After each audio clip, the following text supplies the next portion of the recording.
Well, I have some explaining to do. Oh no. So let's go ahead and talk about how an economist announces a baby's birth. Now, hopefully seeing the kid in my arms is pretty convincing that I actually have a kid, but I need to give you some context for the economics behind announcing this to my family. Because when I finished graduate school, I already had 4 kids. We had all these 4 kids in a relatively short period. The first 3 kids were all born less than 3 years apart, and then our 4th kid was born just a few years after that. So for a time, we were constantly announcing that we were having kids or that a baby was born. It was a common occurrence in my family. And so I kind of played with that for a little bit and would tell my family all the time as a joke, oh yeah, here's another kid coming. It's summer 2021 and we realize we're having another kid. And I have now joked so many times about having another kid.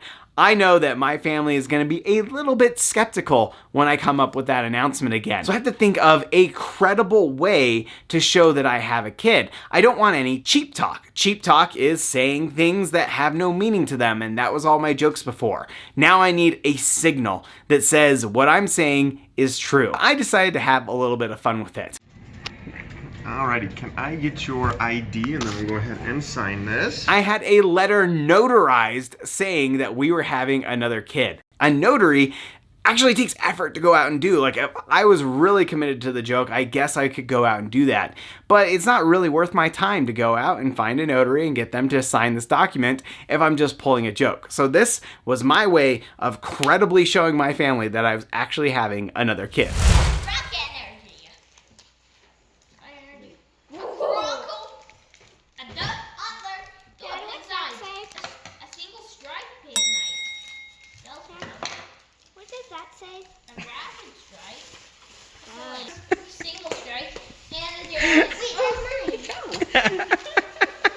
We didn't do anything like too crazy for a gender reveal, but we did have a gender reveal so the kids could have some fun.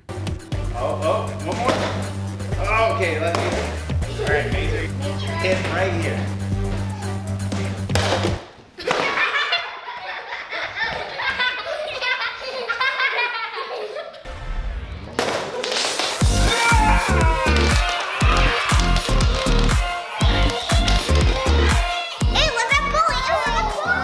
And now the baby is born, and I'm observing some of the economics of having a kid compared to the economics of having the kids that I had before. Because one of the advantages of having kids the first time was economies of scale. If I spend $100,000 to set up a printing press and I print just one book, then the average cost of that book is $100,000.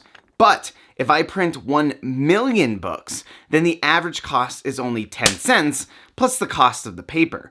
By producing more, I bring down the average costs. That is economies of scale. You need to get a bunch of stuff when those kids are coming. You need cribs, you need clothes, you need toys, and it turns out that when you're having a bunch of kids in a row, you get to reuse a lot of that stuff. It becomes cheaper to raise all of those kids at the same time when they're going through those phases at the same time. Now, my youngest child is about 5 years old and is a long ways away from those times when we had all that baby stuff. And we were looking at having this kid thinking, we have to start from scratch. Those economies of scale are gone. But it turns out there's another advantage to having this kid while all of the other kids are older. When we were raising those first 4 kids, we were doing it basically by ourselves. When those kids needed attention, and they needed a lot of attention, there was always another kid who also needed that attention. Now that these kids have grown up, it's amazing to see how they are actually inputs into the production process of the kids. One moment stands out in particular. It's the first day of the semester,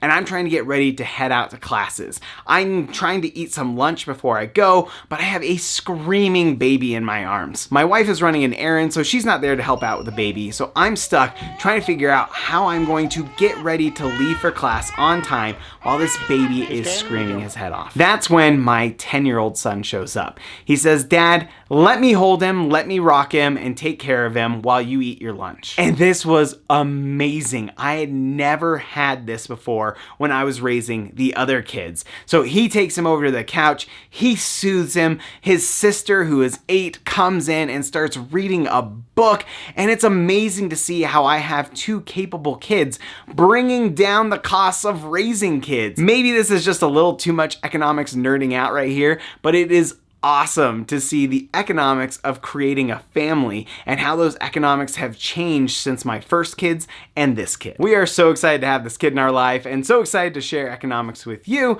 If you're interested in more places that economics pops up, go ahead and check this video